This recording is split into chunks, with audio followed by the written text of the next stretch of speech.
The best build mode loadouts in Fortnite OG, aka Chapter 4 Season 5, is what we're going to be going over in today's video. If you want a zero builds loadout video for this season, make sure you click the cards or visit my channel to check out the video. Build mode is more dynamic than ever for loadouts this year because of movement. Because no movement items are fast, long range, or deal damage to players, so there is no reason to carry it. So therefore, you can mix up your loadouts more with more options. Carrying a shotgun and also a gun that has the ability to do long range damage in Fortnite is the best foundation, but not at all necessary. We'll get into the best combo shortly, but first let's go over the best items for shotguns versus ARs and so on and so forth. For shotguns in build mode, I'd always take the pump unless you run into a legendary or epic tac shotgun when you have a rare pump or worse rarity. The pump works best in build mode for editing and shooting. It can deal bigger damage and it can perform better in the lower rarities than the tac. The legendary pump can even one-shot people in build mode. It's only when getting an epic and legendary tac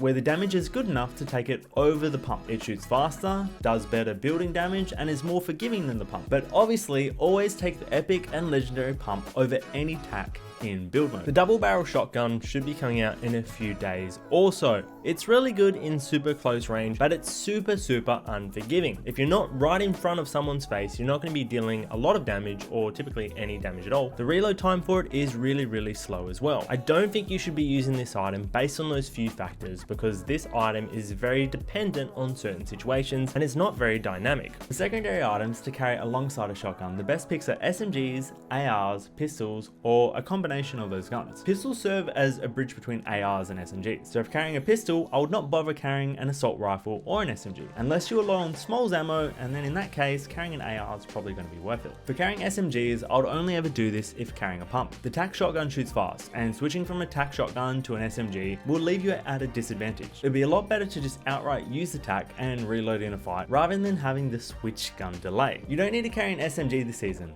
but if you run across a P90, I would always pick it up because of how fast it shoots, and as well, it bleeds through builds and destroys builds. You can just carry an SMG with a pump and no assault rifle because you can build towards someone if they spray at you with an assault rifle. But this will waste your builds very easily, and having the 500 max material cap, I don't recommend it. The P90 is best for SMGs, then the standard submachine gun, and then the worst SMG this season is the suppressed. But the suppressed SMG has the best SMG range, however it has low damage at that range. Carrying a pump, SMG, and assault rifle is one of the best combinations this season, just like it was in the old days for Chapter 1 and Chapter 2. For ARs, the burst is really good. It can bleed through builds, it can do longer range damage than you would assume, but the rate of fire versus how fast that it burns ammo versus how much better the standard AR is, I would always take the AR, unless you find a high rarity burst when you have a low level AR. The next update is coming out in a couple of days, and the AK-47, aka the heavy assault rifle, should be coming out then too. In this circumstance, this can be a great substitute for the standard assault rifle if you're also carrying an SMG. Shoots a little bit slower, but can deal a lot heavier damage, and in my opinion, is easier to use at range. When it comes to the LMG, this is also a great item, but I wouldn't pick it up if you play keyboard and mouse. It works a lot better on controller, and you'll find that if you use controller, you'll probably love this weapon. Just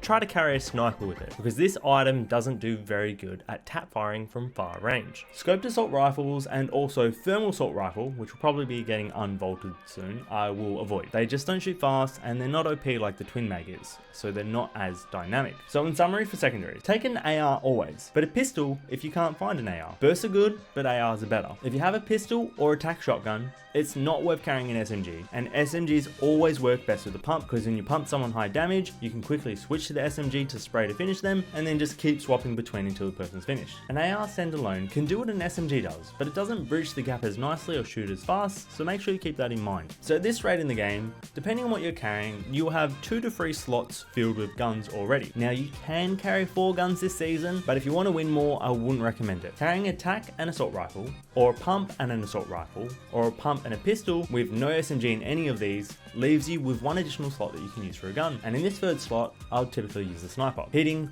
high damage fast when people have no overshield or simply one-tapping someone is going to do you great in the long run. Just don't get too stuck aiming down scopes because someone will sneak up on you. In this extra slot, you can also use RPGs or grenade launchers instead, but they're easy to mess up and deal damage to yourself. However, RPGs are really good to exploit with into other people's builds. In your last 1 to 2 slots, typically 2 if you want to win more, carry more heals. Minis are the best heal that you can carry this season because you can heal quickly with them mid-fight or post-fight. If carrying minis and you have that last slot like you should, carrying a Chug Jug alongside of it is best. You can always get back up to full health, but never a Chug Jug standalone. It's only in rare circumstances that you have the right amount of time to take this item. Heals in best to worst order this season are minis, big pots, Chug Jugs, mushrooms, apples, then bandages, then medkits. This order is based on what they do and how fast they can be used. White health is typically always worse to carry because if you get hit in a fight and you get taken down to white health, most of the time the fight at that point is going to be over. You typically always want shields because shields are always better. If someone ever hits you and you don't have any shields and they notice that because you can see if someone has shields from the color of health it shows from the damage hitting, they're going to push you and they're going to push you fast because they know you have less health and they know you're going to be easier to take out. Lastly, you can carry the Grappler instead of carrying like a sniper or an RPG, but most of the time this is going to mess you up. I always see people trying to run away with this item when in reality if playing build modes it will do you a lot better just to box up and heal. If you're going to use the Grappler, make sure to use it offensively, either to push height or to push towards people, and never use it to run away from people. Running targets are a lot easier to take out than people waiting and then shooting back at you after healing. Note the game is updating next week and every week after that till the end of the season, so if loadouts change drastically, I'll make sure to make another video on this, but it should be pretty similar for the next few weeks. You can always use a deagle as well instead of using a sniper rifle, but most importantly, remember to enjoy the season, it won't be here forever. Thanks for watching, subscribe if you're not yet subscribed,